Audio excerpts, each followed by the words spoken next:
President Trump flexing his tariff muscle as he takes the economy on a trade roller coaster in his push for fairer deals. The president is exempting many electronics, smartphones, laptops, and other products from newly implemented tariffs. But then he announced on Truth Social that nobody is getting off the hook, especially China. Those products are just moving to a different tariff bucket. Trump chalking up the whiplash to his flexibility. I'm a very flexible person. I don't change my mind, but I'm flexible. And you have to be. We lost with China over the Biden years trillions of dollars on trade. Trillions of dollars. And he let them fleece us. And we can't do that anymore. The end result is we're going to get to the position of greatness for our country.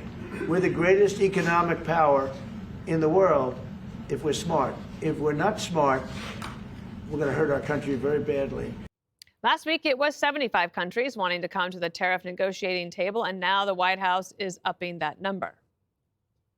130 countries have responded, and we're negotiating with them, and they've got their rate down to 10%. And so really, it's kind of almost a two-world system. There's a process about China, and that's very, very nascent, if at all, and then the process for everybody else. So the process for everybody else is orderly, it's clear, people are coming to town with great offers.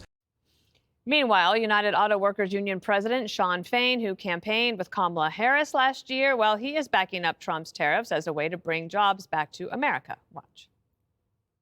Know that tariffs will influence these companies to do the right thing and reinvest in this country and reinvest in factories in this country. I am really struggling to understand how UAW has aligned itself with Trump on this. Well, how do tariffs create jobs? We support tariffs as a tool in the toolbox, not the end-all be-all. We got to fix the broken trade system. But tariffs are a motivator to make these companies do the right thing. So tariff deals, I think they said 90. They're going to try and do them in several months. It's like warp speed in the vaccine. Let's start where we agree, Harold. Why are you arguing? It's good to see you, man. Don't talk to Harold like that. Harold, I've been ready for this all day. Looking good, Harold. Looks like you got a little sun. All right. All right, well, let's start where we disagree then. Yeah. All right, Harold and I would agree that we need to confront China. No doubt. You would agree that we need to reindustrialize the economy for the 21st century, high-tech manufacturing. We agree? We agree. We do. Absolutely. Right. You would agree that we want to get our trade partners to reduce their tariffs on our exports, correct? Correct. Okay. You would agree that we need rare earth minerals and we need abundant energy to fuel this modern economy? Without question. Okay, so that's where we agree. Donald Trump is the only one making progress on any of this. He's the only one talking about it, and he's the only one getting results. He's actually the first person to talk about how all these things come together under one goal, to make America great again. We've already gotten our eyes on the minerals in Ukraine, and we have our eyes on minerals in Greenland. We've gotten $4 trillion in private investment into this country on high-tech manufacturing. We have companies racing to decouple from China. And 130 allies have now said they're going to drop their tariffs on our exports down to 10%. That's massive progress. Has it been perfect? No. But has it gotten results? Absolutely. We could get a lot faster and better results if the Democrats would cooperate. This is not a Republican or Democrat issue. This is an American issue. So instead of just sitting around and complaining, where your only idea is to do nothing, that's just going to isolate the Democratic Party, because once this thing starts going and Trump's proven to be flexible, he has carve-outs. He's watching the bond market. He says we might need to help Detroit because even he understands you can't relocate major factories in a month. Could take a year, could take 2 or 3. Why don't we reach across the aisle like you and I are right now, Harold, shake hands, and do this for the American people together? All right, Harold, I guess you get to go next. Good to be here. Glad to be back around the table. Jesse, I love the way you started out. I think one of the things that people in government should always do is lay out the things where they agree upon first and then let the disagreements flow if there have to be. I don't disagree with anything you said about what we want for the country. We might quarrel over the things we want to produce here. I think we ought to be producing the things that help make robots, repair robots. We ought to look forward where the economy is going to be in the next 10 or 15 years. One of the great, if not the greatest hockey player to ever play the game, Wayne Gretzky, used to say, you skate where the puck's going to be, not where it is. Our economic policy and industrial policy should be geared towards going where the world is going, which is why it's so interesting to me to watch how the president's conducting himself. This president comes to the job with more business experience, with more negotiating experience, with more success in that than anybody. And I think he would tell you the way you negotiate a deal successfully is to always have leverage. And if you don't have leverage, you make sure you find ways to always be able to create leverage. If you think about our leverage as a country, the strength of the United States, the reason so many countries want to do business here and to see their goods come here is because of the strength of our consumer. 70% of our GDP is consumer resiliency and consumer strength. As we sit here today, the numbers suggest that may be in decline. However, some of the spending on the part of consumers suggests that consumers are spending still. We'll get some of the forward-looking numbers of April and May in the coming months. 2, we have rule of law. People in business love it when they can depend on their stability and how things are going to be done. They like the fact that our dollar is the reserve currency, the safe haven for the world. It looks as if it's not moving, it's not there, but it doesn't seem to be exactly where we want it to be, and it's the role of our national defense.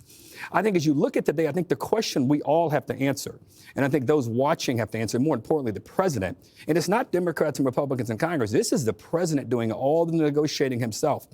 The question is, do we have more leverage today than we did before Liberation Day? We talk about trillions of dollars of opportunity for the country. We've lost $12 trillion in market cap wealth for our country. Some may dismiss that and say it's and belittle it, and that may be. I don't belittle it. I think that's a huge issue. 2, the problem the president, I think, fundamentally has is we don't know what he wants. On some days, it's fentanyl and drugs and human trafficking. On some days, he wants a zero out of tariffs between the two countries. The third time, sometimes he mentions we want less of a reliance on China. That's what I want. I think our whole plan about tariffs and trade ought to be organized. How do we rely less on China and China's supply chains? And finally, it looks as if sometimes the president wants to zero out our trade imbalances with country. I think all of those things, they conflict at times, and it makes it more difficult to reach an endpoint. My advice to the president is, don't lose our leverage. If the American consumer gets weaker, if our biggest and greatest companies are not as wealthy and as rich as they are tomorrow than they are today, we have less of a chance of negotiating the kinds of deals we want with these countries going forward. But I like the fact that we agreed on the things we agreed on, and let's figure out, and the president ought to be doing that with not just Democrats, but with his own party. I would also suggest he do it with his own cabinet, because some days Mr. Lutnick says things differently than Mr. Besant. Can we keep it going, all of this, camaraderie, Judge? Always, always. And I want to welcome Harold back from the Masters. You're very kind. I went down for a day. It was very I'm fun. wearing a green jacket for the Masters, and Jesse has green in his tie for the Masters. Look, I think that what the president is doing. Oh, and you have a green suit on, Tyrus. I'm sorry. Is that green? That's green. Oh, Yeah. it's time for glasses for Dana. Yeah, it is green. I'm sorry. Okay, it's green. Yeah, it's green. He got mad at me because I didn't know it was green. Okay, look, the most important thing is bringing back manufacturing to the United States. And I don't know, Harold, if you're suggesting that when you talk about AI that we have to look forward, that there's something wrong with bringing manufacturing back to the United States. I'm hoping I didn't misunderstand. No, man, I meant that. the jobs we want to bring back are not the assembly jobs of iPhones, but it's how do you make the robots and the AI that go. That's what I meant. That's what I meant. Cars, right, which is why you've got people like Sean Fain and the UAW saying we, as Democrats, we support the president in this endeavor.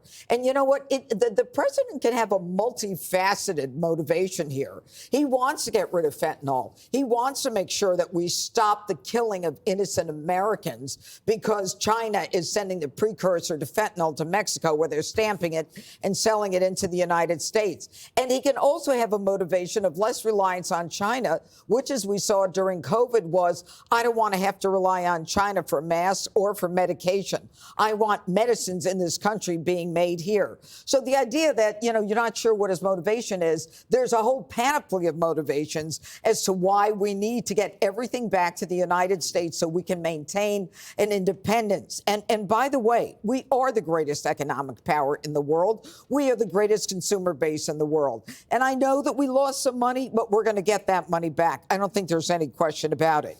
And I think that the only reason that the Democrats have not sued, and believe me, they sue about everything. They sue about immigration and they sue about all the other stuff. But there was an interesting article in the Wall Street Journal. If Democrats genuinely oppose tariffs, they could file lawsuits to stop them, but they're not doing that. I think in the end, what we've got is a president who's got the backbone and the spine to negotiate or renegotiate, shows that he is willing to put his political leverage so that we can regain our standing on the world stage. And all this namby-pamby, we may lose this and we may lose that, is not part of his game. His game is, I'm making America first. I know how to do it. I've got the backbone to do it. No one else did it, and I'm going to get it done. Tyrus, it was weird to me to have MSNBC asking like a left-wing organization of the UAW why they would support Trump when the tariffs are a left-wing agenda item. So why don't they just embrace it? And also, he said today he's considering temporary exemptions from his 25% tariffs on the auto industry. So they could actually win on both sides of it. Well, the first part of your question, it doesn't matter what President Trump does, MSNBC. He could literally come out with a valve that says the cure for cancer right here. And they will say that was a glass valve and it was bad that you're using glass and not using plastic. That's the issue. We're taking advice. You have to respect the process. This is a process. This is a negotiation. I'd just like to point out there was 6 agreements and a handshake between a Republican and Democrat, probably the first time in 4 years. Congratulations, fellas. Jesse's my brother. He just won't admit it in public. In the spirit of that, we have to respect the process. The people who are criticizing, there is no honor and respect among thieves. We had 4 years of fleecing of this country. China had 4 years to make their move, and they did. The problem was they didn't anticipate they were going to have to deal with President Trump again. Now he's back into what Harold was talking about. There's everywhere. Fentanyl is a giant pie, and China's been eating all the pie. Fentanyl's on one side, economic stuff's on the other side, and we have to punch them in the mouth because China's goal was to get what? The world currency. They didn't want the dollar bill to be the world currency. They wanted China to be the world currency, and that was their agenda. So there's a lot of angles to this because he's behind 4 years to trying to catch up. So respect the process. And when you have people on TV who put their hands on their face, like, why are you doing? That means they have no clue what they're talking about. Respect the process. There is hard times put on this country, and you got to get through hard times. You're going to have growing pains. It's going to hurt a little bit, but I feel confident. The people everywhere I go, people feel confident, feel good. We would rather go down swinging than sit like we did for the last 4 years. Go get him. But can I just say this? Hard time. But we were doing pretty doggone well 4 years ago. The Canada and Mexico thing the president wants to renegotiate, he was the one that negotiated that deal back in his first term. He renegotiated Harold, I love you, but when you say we were doing well, everywhere I traveled, I didn't feel people doing well. Don't get me wrong. We can be doing better, but the reality is we are $12 trillion poorer today than we were on Liberation Day. We're going to regain that money when the manufacturing and the businesses come back to the United States. That is a temporary move right now. That is a temporary situation. Can I borrow the jacket? But remember those algebra problems where there's a train going this fast and then the other train's going to come this way? You have businesses that have to plan, and they're hurting right now. And like mid-sized ones that import things, they're like, I'd love to manufacture it, but I can't create 8 different machines, and they're $220,000 in debt in a week. So now they know how it's felt for the everyday. Yeah, for the last 4 years. When they put all the money into the society. But that's not why you make it more difficult for small business owners, because that's not the American way. She was a veteran small business owner. She's not somebody who was laying She's around. not a DEI. No, and in fact, she was not. Anyway, I remain a skeptic. Click here to subscribe to the Fox News YouTube page to catch our hottest interviews and most compelling analysis. You won't get it anywhere else.